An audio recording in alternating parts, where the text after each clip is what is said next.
അതെ, പുതിയ വർഷമൊക്കെ തുടങ്ങല്ലേ, നമുക്കൊന്ന് യാത്ര പോകാമെന്നൊക്കെ വിചാരിച്ചു. അപ്പോൾ ഞങ്ങൾ പോണ വഴിക്ക് കരിക്ക് ഷേക്ക് കിട്ടുന്ന ഒരു അടിപൊളി സ്ഥലം ഉണ്ടെന്ന് പറഞ്ഞു കേട്ടോ. അങ്ങനെ അവിടെ നിന്ന് അതൊക്കെ മേടിച്ച് കഴിച്ച് ഞങ്ങൾ പോയിക്കൊണ്ടിരിക്കുമ്പോഴാണ് നട്ടുച്ച സമയം കഴിഞ്ഞു.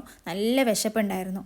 പോണ വഴിക്ക് അതിരപ്പള്ളി എത്തുന്നതിന് തൊട്ട് മുന്നേ ആയിട്ടൊരു വാസുവേട്ടൻ്റെ കടയുണ്ട്. അവിടെ കയറാൻ നോക്കുമ്പോൾ നല്ല തിരക്ക്. എങ്ങനെയൊക്കെ നിന്ന് ഞങ്ങൾക്ക് കുറച്ച് സ്ഥലമൊക്കെ കിട്ടി.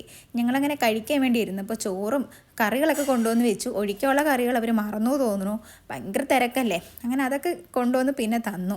ജിത്തുവിൻ്റെ ബിരിയാണിയുടെ കാര്യം അവർ മറന്നു തോന്നുന്നു. കുറേ കഴിഞ്ഞിട്ടാണ് ജിത്തുവിന് ബിരിയാണി കിട്ടിയത്. ഞങ്ങൾ പിന്നെ അങ്ങനെ അവിടെ നിന്ന് കുറച്ച് ദൂരമേ ഉള്ളൂ അതിരപ്പള്ളിക്കുള്ളത്. അങ്ങനെ ഞങ്ങളിതാ പോയിക്കൊണ്ടിരിക്കുകയാണ്. അടിപൊളി സ്ഥലമാണ് കേട്ടോ. നല്ല തണുപ്പും നല്ല കാറ്റും മഞ്ഞും ഒക്കെ ഉണ്ടായിരുന്നു ഉച്ച സമയമാണെങ്കിൽ. അങ്ങനെ നമ്മൾ അവിടുന്ന് എൻട്രി പാസ്സൊക്കെ എടുത്ത് കാറൊക്കെ പാർക്ക് ചെയ്ത ശേഷം നമ്മളിതാ ഉള്ളിലോട്ട് പ്രവേശിക്കുകയാണേ. ഇപ്രാവശ്യം അതിരപ്പള്ളി പോയപ്പോൾ എനിക്ക് ഒരൊറ്റ വാശി ഉണ്ടായിരുന്നുള്ളൂ. കാരണം കഴിഞ്ഞ പ്രാവശ്യം പോയപ്പോൾ താഴോട്ട് ഇറങ്ങി ആ വെള്ളം വീഴുന്നതൊന്നും എനിക്ക് കാണാൻ പറ്റിയില്ല. ഞാൻ നേരെ ഡയറക്റ്റായിട്ട് നടന്ന് ആ പാറക്കെട്ടിൻ്റെ ഇടയ്ക്കൊക്കെ പോയത്. അപ്പോൾ ഇപ്രാവശ്യം എന്തായാലും ഞാൻ താഴേക്ക് ഇറങ്ങിയേ പറ്റുള്ളൂ എന്നുള്ള നിർബന്ധത്തിൽ തന്നെയായിരുന്നു. പിന്നെ ഞാൻ സന്തോഷത്തോടെ ഇറങ്ങി. കാരണം മോഹൻലാലും മമ്മൂട്ടിയും തമന്നയും മഞ്ജു വാര്യരും ഒക്കെ ഇറങ്ങിയ വഴിയല്ലേ. അവിടുന്ന് ഏകദേശം ഒരു അരമണിക്കൂർ ദൂരം ഉണ്ടാവും കേട്ടോ താഴേക്ക് ഇറങ്ങാൻ വേണ്ടിയിട്ട്.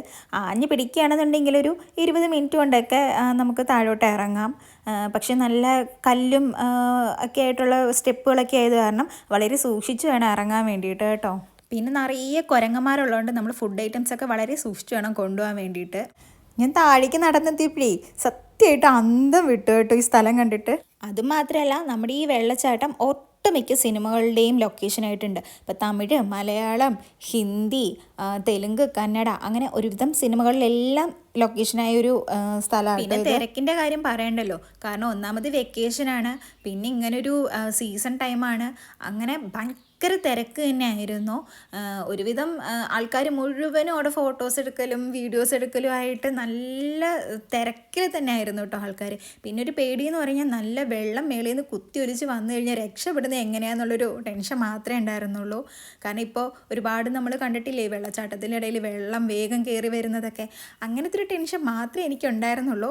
പക്ഷേ നമ്മൾ എൻജോയ് ചെയ്തു കേട്ടോ നന്നായിട്ട്. ഞങ്ങൾ അവിടെ നിന്ന് കുറേ ഫോട്ടോസും വീഡിയോസും ഒക്കെ എടുത്തു കേട്ടോ. പിന്നെ ഈ പാറക്കൂട്ടങ്ങളുടെ ഇടയിൽ കൂടെ നടക്കുന്നത് ഭയങ്കര ഒരു ടാസ്ക് കേട്ടോ. അത് വളരെ ശ്രദ്ധിച്ചിട്ട് വേണം നടക്കാൻ വേണ്ടിയിട്ടും. കാരണം കാല് വല്ലാതിൻ്റെ ഇടയിൽ പെട്ട് കഴിഞ്ഞാൽ പിന്നെ ഒടിഞ്ഞിട്ട് പ്ലാസ്റ്റർ ഇട്ടിട്ട് വീട്ടിൽ പോവേണ്ടി വരും. അപ്പോൾ വളരെ ശ്രദ്ധിച്ചിട്ട് വേണം നമുക്ക് നടക്കാനൊക്കെ വേണ്ടിയിട്ട്. പിന്നെ ജിത്തു പിന്നെ ശലഭം പോലെ പാറി പാറി നടന്നിട്ടുണ്ടായിരുന്നു, കുഴപ്പമൊന്നുമില്ലായിരുന്നു. പക്ഷേ അടിപൊളി സ്ഥലമായിട്ടോ, എനിക്ക് ഭയങ്കരമായിട്ട് ഇഷ്ടമായി. ഞങ്ങളങ്ങനെ പാതിരാത്രി ആയപ്പോഴേക്കും തിരിച്ച് വീട്ടിലേക്ക് വന്നു. അപ്പം